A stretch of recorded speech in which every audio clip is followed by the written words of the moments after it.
భారత రాష్ట్ర సమితి విద్యార్థి విభాగం మొత్తం కూడా సంఘీభావం ప్రకటించింది. వారితో పాటుగా ఆందోళన కార్యక్రమాల్లో కూడా భాగస్వాములయ్యారు. ఇక్కడ మనం అర్థం చేసుకోవాల్సింది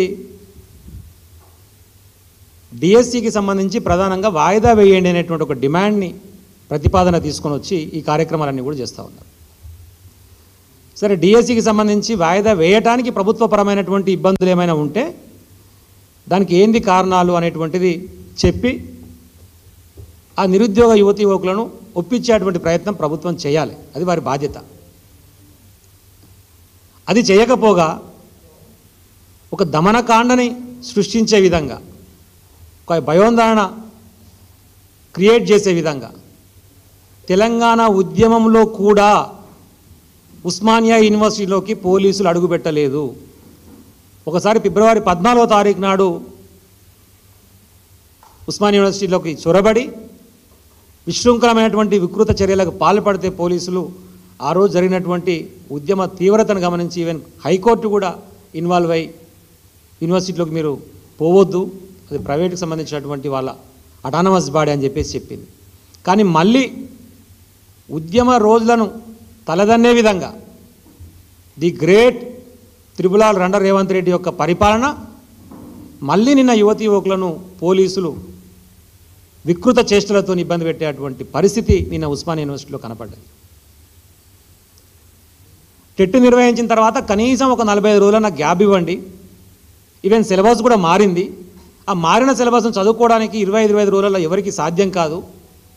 దయచేసి మా యొక్క ఆవేదనను అర్థం చేసుకొని ప్రభుత్వం సహకరించాలని చెప్పేసి మాట్లాడుతున్నారు. వాళ్ళు దాన్ని గమనించాలి. దానితో పాటుగా మొన్న ఎస్జిటీలు ఎవరైతే పదోన్నతులు పొందిర్రో, ప్రమోషన్స్ వచ్చినాయో, అవి కూడా దాదాపు 9,000 పోస్టు ఖాళీలు ఏర్పడ్డాయి ఎస్జిటీలలో. ఇప్పుడు వేసినటువంటి 11,000 కూడా గతంలో మనం వేసినటువంటి 5-6,000కు కంటిన్యూగా దాన్ని రద్దు చేసి నోటిఫికేషన్ని మళ్ళీ ఒక 5-6,000 కలిపి మొత్తానికి 11,000 ఇప్పుడు వేసిండు. ఇప్పుడు వాళ్ళ డిమాండ్ ఏంది? ఇప్పుడు ఏదైతే పదోన్నతులు వచ్చినటువంటి ఖాళీలైనటువంటి 9,000 పోస్టులు ఉన్నాయో వాటిని కూడా కలిపితే కనీసం 20,000 పోస్టులు అవుతాయి. నువ్వు అన్నటువంటి మాట మెగా డిఎస్సి వేస్తా అని కల్లబొల్లి మాటలు చెప్పి మాట్లాడు. మరి మెగా డిఎస్సి అంటే మరి 11,000తో మెగా డిఎస్సి ఎట్ అవుతుందరా నాయన? కాబట్టి కనీసం 20,000 పోస్టులను వేస్తే మా అందరికీ ఉపయోగం అవుతుంది. దాన్ని అర్థం చేసుకొని పోస్టులను పెంచుతూ మాకు చదువుకోవడానికి వెసులుబాటు ఇస్తూ పోస్ట్ పోన్ చేయండి అని చెప్పి రిక్వెస్ట్ చేస్తారు. వాళ్ళు చేసేటువంటి చర్యలు నిన్న అరెస్ట్ చేసి పెడితే రాత్రి 9 గంటల దాకా మహిళలు లేదు, పురుషులు లేదు, వాళ్ళకి తిండి పెట్టిన వాళ్ళు లేడు, నీళ్ళు ఇచ్చిన వాళ్ళు లేడు, అవహేళన చేసుకుంటా, అసభ్యకరంగా మాట్లాడుకుంటా, పోలీసు యంత్రాంగం కూడా ఇష్టం వచ్చినట్టు వ్యవహరించుకుంటా వాళ్ళని ఇబ్బందులు పెట్టేటువంటి ప్రయత్నం చేస్తారు. 100 మంది 1000 మంది గ్రౌండ్లలో పెట్టేసి, రాత్రిపూట పెట్టేసి, కరెంటు తీసేసి, చిత్రహింసలు పెట్టి ఏ పరిపాలన నడుస్తున్నది అంటుంది. ఇక్కడ ప్రజాస్వామ్యయుతంగా ప్రజా పరిపాలనని మాట్లాడేటువంటి రేవంత్ రెడ్డి ఏం చేస్తున్నావు నువ్వు అసలు? ఇప్పుడు మన వాళ్ళు చెప్తున్నటువంటి మాట ఏంది? ఇంత పట్టుబట్టి రేపటి నుంచి ఇస్తా హాల్ టికెట్ అని ఎందుకు అంటున్నాడు అంటే ఆల్రెడీ కొడుకు అన్ని ఉద్యోగాలు అమ్ముకున్నాడు, అంతే ఎక్కడికక్కడ ఫిక్స్ అయిపోయింది. ఇప్పుడు వాయిదా వేస్తే ఇబ్బంది అయింది కాబట్టి మళ్ళీ ఆయన వసూలు చేయాలనే, మళ్ళీ పైకి కప్పం కట్టాలనే, ఇబ్బంది అవుతుంది కాబట్టి ఎట్టి పరిస్థితులు నిర్వహించి తీరుతా. అరే నువ్వు ఒక ముఖ్యమంత్రి మాట్లాడాల్సిన మాటలేనా? రేవంత్ రెడ్డి నేను మాట్లాడుకుంటా మహబూబ్నగర్లో, సరే వీళ్ళు వాయిదా వేయమని అడిగిర్రు, నువ్వు వాయిదా వేస్తే ఇవ్వచ్చు, లేకపోతే ప్రభుత్వపరమైనటువంటి ఇబ్బందులు ఉంటే చెప్పొచ్చు.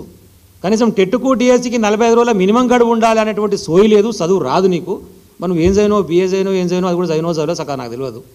అసలు డిఎస్సి అంటే స్పెల్లింగ్ తెలుసో లేదో, అబ్రివేషన్ తెలుసో లేదో కూడా నాకు తెలియదు.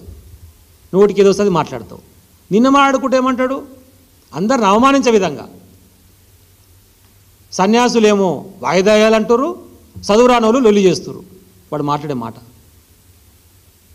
అంటే ఎంత అవమానకరంగా మాట్లాడుతున్న నిరుద్యోగుల మీద, చదువుకున్న వాళ్ళ మీద, ఉన్నత విద్యావంతుల మీద. సన్నాసులట. అరే సన్యాసి రేవంత్ రెడ్డి, అరే సన్యాసి నిన్నే అంటున్నా. మరి నువ్వు ఆ రోజు నిరుద్యోగుల కోసం రాహుల్ గాంధీని తీసుకొని అశోక్ నగర్లో తిప్పినప్పుడు మరి ఆ రోజు రాహుల్ గాంధీ సన్యాస లేకపోతే రేవంత్ రెడ్డి గారి సన్యాస అని అడుగుతున్నాను నేను.